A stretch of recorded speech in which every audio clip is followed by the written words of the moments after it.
Guys, কখনো কি ভেবে দেখেছো যে একটা গেম কতটা ভয়ঙ্কর হতে পারে? আজকের গল্পটা এমন একজন ছেলেকে নিয়ে, যে কিনা একটা সময় পড়ালেখায় খুবই ভালো ছিল, কিন্তু ফ্রি ফায়ারের নেশায় পড়ে সে তার জীবনের সব থেকে গুরুত্বপূর্ণ মুহূর্তগুলো হারিয়ে ফেলেছে। ছেলেটা কি এমন করেছিল, আর ছেলেটার ভুল কি ছিল? গাইস, বিশ্বাস করো, এই গল্পটা শোনার পর তোমার চোখের পানি তুমি ধরে রাখতেই পারবে না।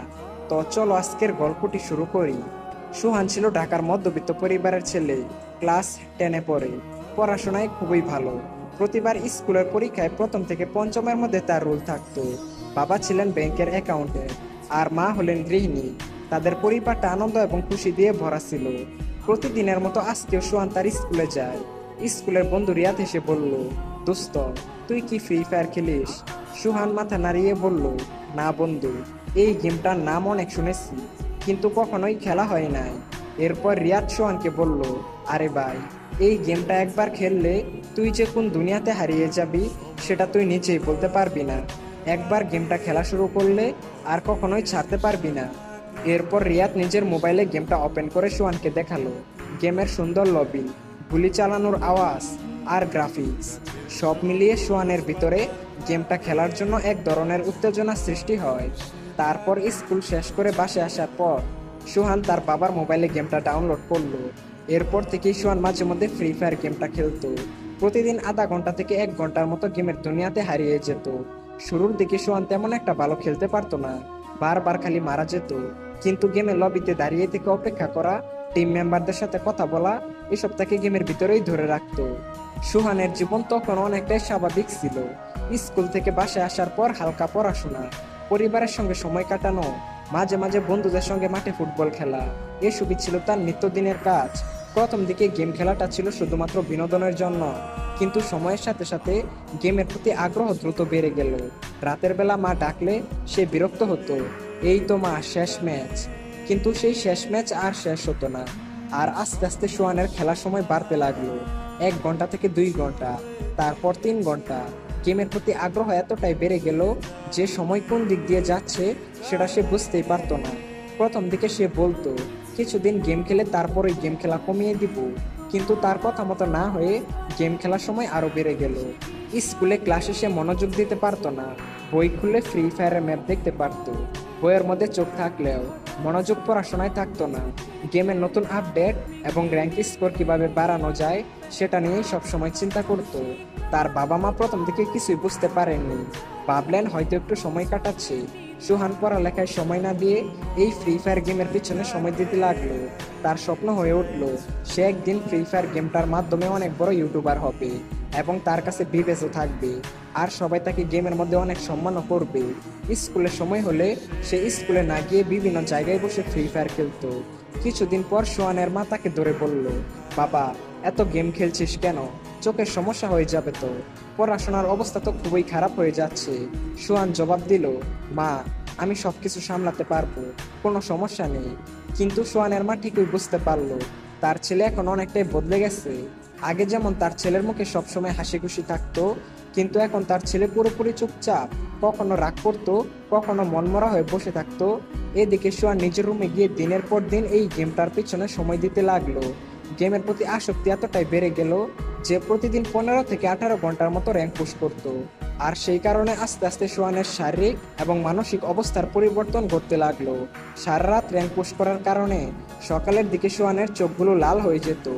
স্কুলে মনোযোগ নেই। শিক্ষিকা বললেন, সোহান, এত মনোযোগ হারাচ্ছিস কেন?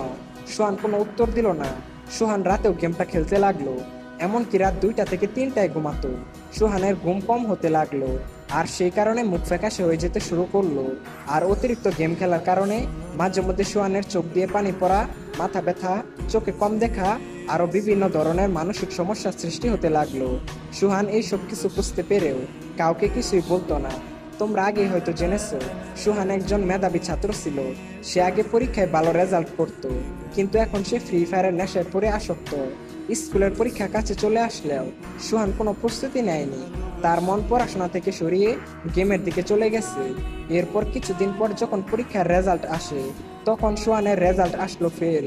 শিক্ষক ডাকলেন তার মা বাবাকে আর বললেন, আপনার ছেলে এখন আর পড়াশোনায় মনোযোগ দিচ্ছে না, সারাক্ষণ ক্লান্ত, মনোযোগহীন। আপনার ছেলের দিকে একটু খেয়াল রাখুন। সোহানের বাবা তার ছেলের এইরকম রেজাল্ট দেখে অনেকটাই হতাশ হয়ে যায়। এরপর সোহানের বাবা তার ছেলের হাত থেকে মোবাইলটি নিয়ে বলল, আজকে থেকে তোর মোবাইল টিপা একদম বন্ধ। সোহান তার বাবাকে বলল, এটা কখনোই সম্ভব না। এরপর সোহান উল্টা তার বাবার হাত থেকে মোবাইলটি নিয়ে তার রুমের মধ্যে গিয়ে দরজা লাগিয়ে দিল। যেই সোহান এক সময় তার মা বাবাকে সম্মান করত, শ্রদ্ধা করত, সেই সোহান এই গেমের নেশায় পড়ে তার বাবার সাথে এইরকম একটা ব্যবহার করলো। সোহানের বাবা তার ছেলের এইরকম আচরণ দেখেও কিছুই বলল না, কারণ সোহানের বাবা তার ছেলেকে অনেক বেশি ভালোবাসতো। কিন্তু সোহানের এইরকম আচরণ দেখে সোহানের বাবার কষ্টে বুকটা ফেটে যাচ্ছিল। বস, এটা তো মাত্র শুরু। সোহান গেমের আসক্তিতে পড়ে এমন কিছু কাজ করে যেটা তোমরা কল্পনাই করতে পারবে না। এরপর থেকেই সোহান স্কুলে যাওয়া বন্ধ করে দিল। গেমের ভিতরে তার সাথে নতুন নতুন বন্ধুদের সাথে পরিচয় হতে লাগলো। ধীরে ধীরে সোহান বাস্তব জীবনের বন্ধুর চেয়ে এই অনলাইন বন্ধুদের সাথে বেশি সময় কাটাতে লাগলো। তাদের সাথে ঘন্টার পর ঘন্টা কথা বলতো, আর বাস্তব জীবনের বন্ধুদের সাথে যোগাযোগ প্রায় বন্ধ হয়ে গেল। বাস্তব জীবনের বন্ধুর চেয়ে এই অনলাইন জীবনের বন্ধুই তার কাছে আপন হয়ে উঠলো। তো একদিন সোহান র্যাঙ্ক পুশ করতেছিল, এমন সময় হঠাৎ করেই তার বাসা থেকে কারেন্ট চলে যায়। সোহান এতটাই রেগে যায় যে তার মোবাইলটি ছুঁড়ে ফেলে দেয়, আর তার মাকে গিয়ে উল্টাপাল্টা কথা বলতে থাকে। সোহানের মা সবকিছু সহ্য করে যাচ্ছিল। ওহ সরি, সোহানের ব্যাপারে আরো অনেক কিছুই তোমাদেরকে বলা হয় নাই। সোহানের ভাত খাওয়ার সময় হলে সে চামচ দিয়ে ভাত খেত, এমনকি বাথরুমে গেলেও মোবাইল হাতে করে নিয়ে যেত। বাইরে ভাই, বুঝতে পারছো গেমের প্রতি কতটা আসক্ত হয়ে গেলে মানুষ এই সব কাজ করতে পারে। তখনও সোহান ডায়মন্ড কেনার বিষয়ে তেমন কিছু জানতো না, কিন্তু একদিন গেম খেলার সময় সোহানের পরিচয় হলো একজন রহস্যময় ছেলের সাথে, যার নাম ছিল হান্টার এক্স। তার কাছে ছিল সিজন 1 এবং হিপ হপ বান্ডিল। সেই গেমের মধ্যে খুবই ধনী এবং জনপ্রিয় প্লেয়ার ছিল। তো সোহান হান্টার এক্সকে জিজ্ঞেস করলো, ভাই, আপনার কাছে এত পুরাতন বান্ডিল কিভাবে আসলো? তখন হান্টার এক্স বলল, এই সব ডায়মন্ড দিয়ে কিনেছি। সোহান বলল, ডায়মন্ড কি ভাই? এরপর হান্টার এক্স বলল, গেমের মধ্যে টাকা খরচ করে ডায়মন্ড কিনতে হয়, তারপর ডায়মন্ড দিয়ে এইসব বান্ডিল পাওয়া যায়। সোহান বলল, ও আচ্ছা, এই ব্যাপার। তাহলে গাইস, সোহান এখন কি করবে? সে কি তার বাবা মায়ের কাছ থেকে টাকা চুরি করে ডায়মন্ড কিনবে? আর হান্টার এক্স আসলে কে? সামনে কি হতে চলেছে? এই সমস্ত কিছু জানতে হলে চ্যানেলটা লাইক এবং সাবস্ক্রাইব করে পার্ট 2 লিখে কমেন্ট করো। আর হ্যাঁ গাইস, এই গল্পটা তোমাদের কেমন লাগলো সেটা অবশ্যই কমেন্ট করে জানিও। দেখা হচ্ছে অন্য কোনো ভিডিওতে। টেক কেয়ার, বাই বাই, আল্লাহ হাফেজ।